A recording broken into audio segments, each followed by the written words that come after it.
Sahabat Qurani Malam yang terkasih, renungan kita pada hari Rabu tanggal 3 Juni 2020 akan disampaikan oleh Diakon Emilianus Sembersawo.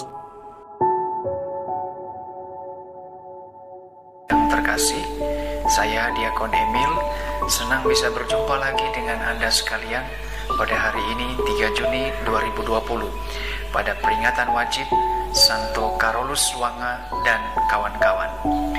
Hari ini kita akan bersama-sama merenungkan firman Tuhan dari Injil Markus bab 12 ayat 18 sampai 27. Mari kita awali permenungan kita pada hari ini dengan tanda kemenangan Kristus. Dalam nama Bapa dan Putra dan Roh Kudus. Amin. Tuhan sertamu dan sertamu juga. Inilah Injil Yesus Kristus menurut Markus. Dimuliakanlah Tuhan. Pada suatu hari, datanglah kepada Yesus beberapa orang Saduki yang berpendapat bahwa tidak ada kebangkitan. Mereka bertanya kepadanya, "Guru, Musa menuliskan perintah ini untuk kita. Jika seorang yang mempunyai saudara laki-laki mati dengan meninggalkan seorang istri, tetapi tidak meninggalkan anak, saudaranya harus kawin dengan istrinya itu dan membangkitkan keturunan bagi saudaranya itu. Adalah 7 orang bersaudara.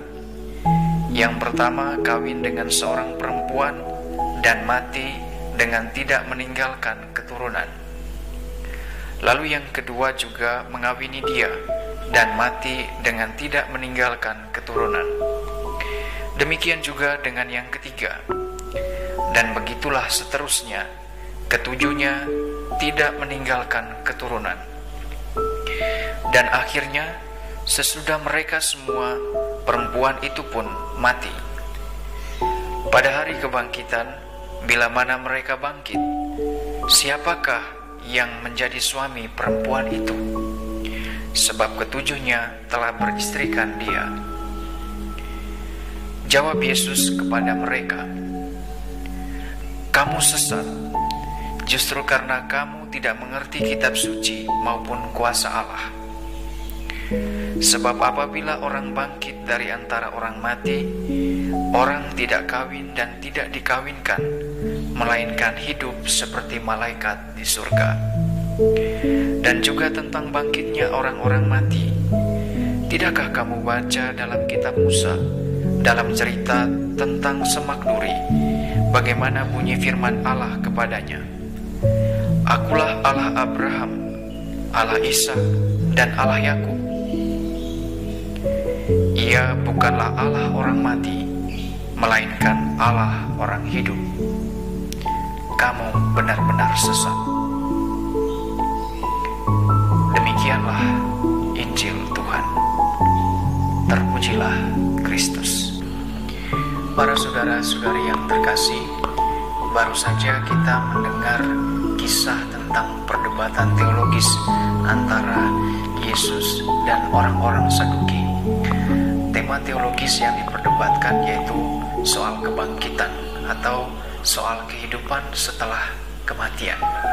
Karena memang disinilah letak ketidaksepahamannya. Mereka, orang-orang Saduki, merupakan kelompok orang yang tidak percaya akan kebangkitan. Sehingga ada kemungkinan motivasi mereka mendatangi Yesus hanya untuk mencari pembenaran atas apa yang mereka yakini itu. Kepada Yesus mereka menyajikan suatu persoalan berkaitan dengan betapa absurdnya hidup setelah kematian dalam pandangan mereka. Persoalan ini didasarkan pada perkawinan levirat atau yibum seperti yang ditampilkan dalam Injil pada hari ini. Ini merupakan perkawinan yang biasa terjadi pada zaman itu dan memang diamanatkan dalam hukum Taurat. Anda sekalian bisa lihat dalam kitab Ulangan bab 25 ayat 5-10. Persoalannya yaitu siapa yang akan menjadi suami dari perempuan tadi yang diceritakan dalam Injil pada saat kebangkitan. Mengapa? Karena ketujuh bersaudara tadi sudah beristrikan perempuan tersebut. Dari persoalan yang disajikan ini, kita bisa lihat adanya suatu pemikiran bahwa kehidupan surgawi itu atau kehidupan setelah kematian itu seakan-akan sama dengan kehidupan di dunia ini atau kehidupan duniawi. Jawaban Yesus atas perdebatan teologis tersebut menjadi suatu pengajaran iman bagi kita semua, yaitu bahwa kehidupan surgawi tidak sama atau berbeda dengan kehidupan duniawi.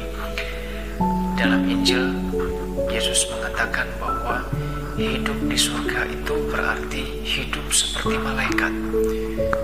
Tidak ada lagi yang namanya kawin dan dikawinkan. Hidup seperti malaikat berarti hidup dengan senantiasa memandang wajah Allah.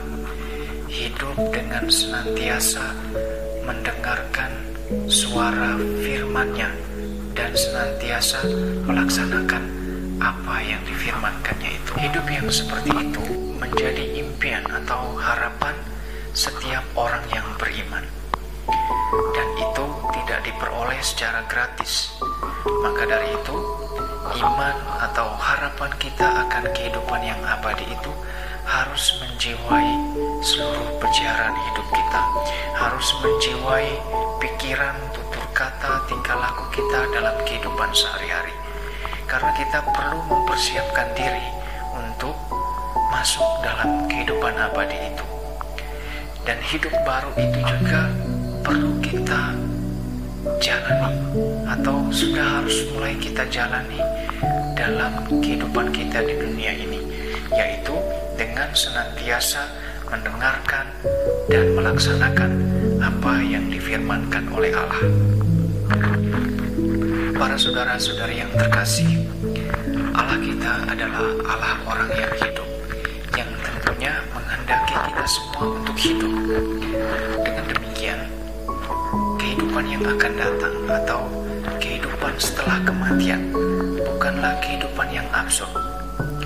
Kehidupan yang akan datang itu merupakan bukti kemahakuasaan Allah atas dasar kasih-Nya kepada manusia, yang mana Ia menghendaki kita semua supaya pada akhirnya nanti mengalami kebersatuan dengan diri-Nya.